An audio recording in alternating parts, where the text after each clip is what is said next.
In this video, we will introduce the idea of sigma notation.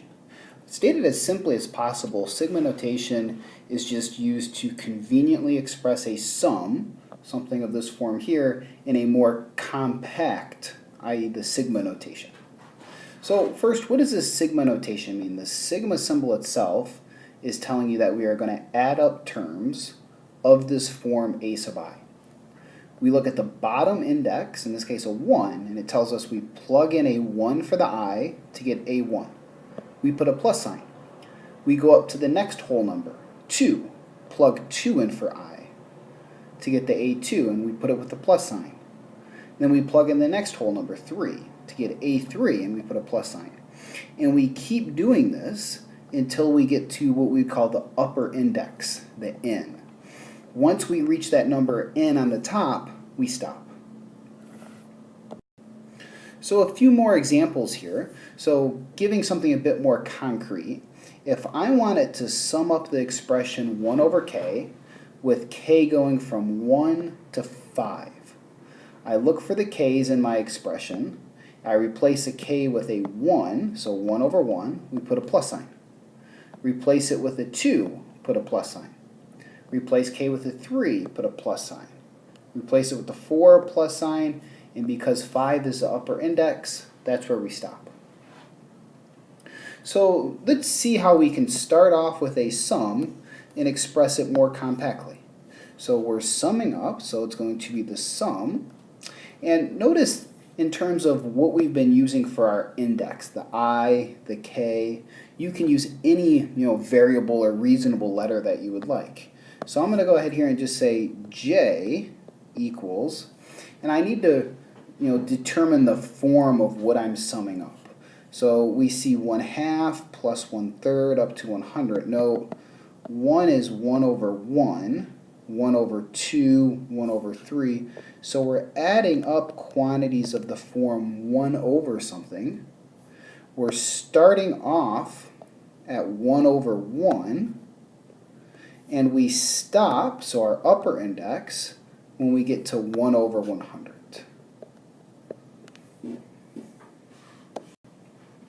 A few basic properties of the sigma notation.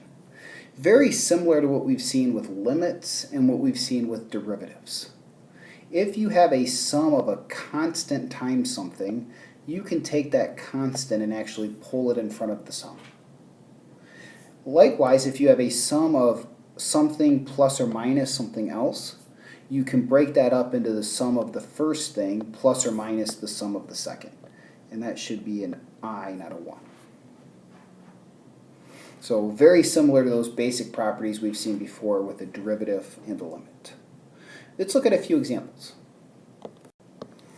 Let's write the given sum in sigma notation. So I want to express this in the terms of the form sum from I equals something to something of something. So I really have 3 blanks to fill in here. What am I summing up? What is my lower index? What is my upper index? And here what I'm adding up is 1 plus 2 plus 3 plus 4. So I could say that I'm just summing up the I. I start at 1 and I go to 21. So this would be the sum from I equals 1 to 21 of just I. And think about what this would become kind of to double check if you were to plug in. You would plug in I equals 1, put a plus sign. Plug in I equals 2, put a plus sign. And you keep playing this game until you get to 21, which is exactly what we wanted. So looking at this second sum, 1 plus 3 plus 5 plus 7, all the way up to 2n minus 1. So we're really adding up what appears to be, say, the first n odd numbers. So in terms of a sum, this is going to be the sum from I equals something to something. And luckily, looking at this last term, it's really telling us the form of what we are adding up. We're going to sum things of the form 2 times I minus 1. And we just have to think how this corresponds to the first number that we're adding up. So 1. So to get 1 out of the 2i minus 1, we would have to plug in 1.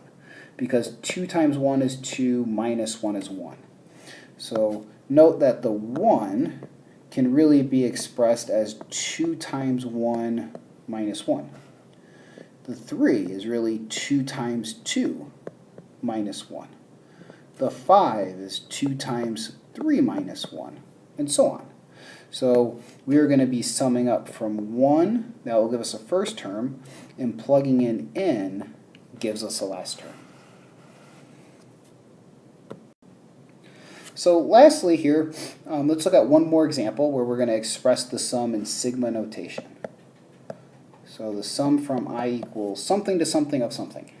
And what we have to think about here is looking at the terms we are adding up, what's the basic form they're taking on? How are they related?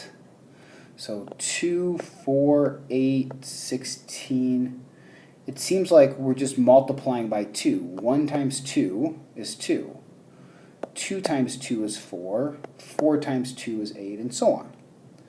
So we're really taking 2 raised to a power. Note that 1 would be 2 to the 0. 2 is 2 to the 1. 4 is 2 squared. And going all the way up to 32, that would be 2 to the 5th. So we're starting off by plugging in 0 for I. So I equals 0. And we're finishing by plugging in 5. So our upper index will be 5.